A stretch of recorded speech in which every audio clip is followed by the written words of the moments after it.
You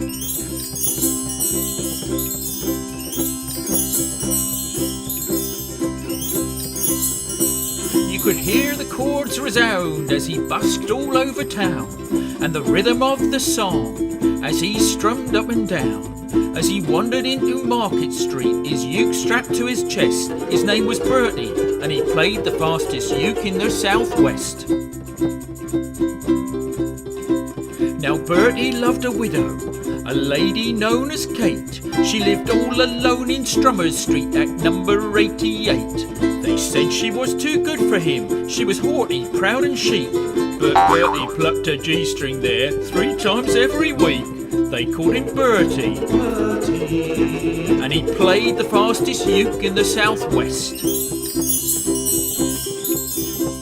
Now Bertie had a rival, an evil-looking guy called Ballad Bertie, and he came from Stoke-on-Quye. He tempted her with his tremolo and his polished tuning pegs, and when she saw the extent of his instrument, it very near turned her head. He tried to swoon her with his digital tuner, and he said, "If you treat me right, you'll have cheap trills every morning and finger picking all night." He knew once she'd heard his triple strum, he'd have his wicked way, and all Bertie had to offer was a book called Playing a Day. Poor Bertie.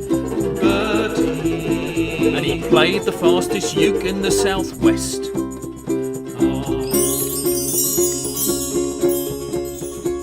One lunchtime, Baz saw Bert's ukulele case outside a door. It drove him mad to find it was still there at 4:30. And as he got down from off his bike, he was as mad as hissing Sid. And he went across to Bertie's case and he stamped upon its lid, which was made by Kinsman. And it held the fastest uke in the southwest.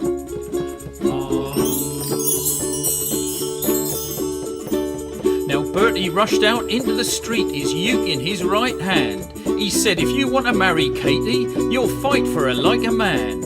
"Oh, why don't we play chords for her?" he sneeringly replied.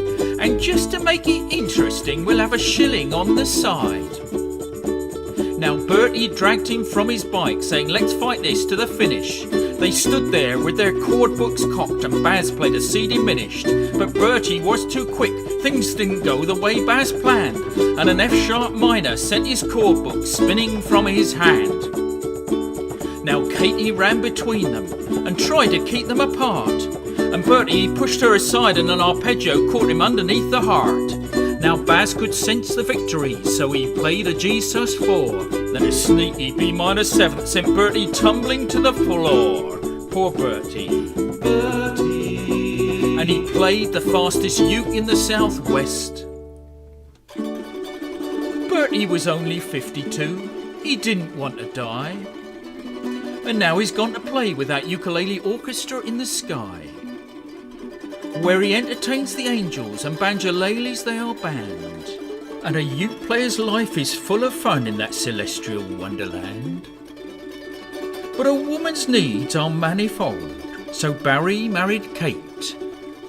But strange things happened on their wedding night as they got intimate. Was it the leaves a rustling, or was that just a myth? Or Bertie's ghostly strumming, playing G minor 7th augmented 5th? They won't forget Bertie.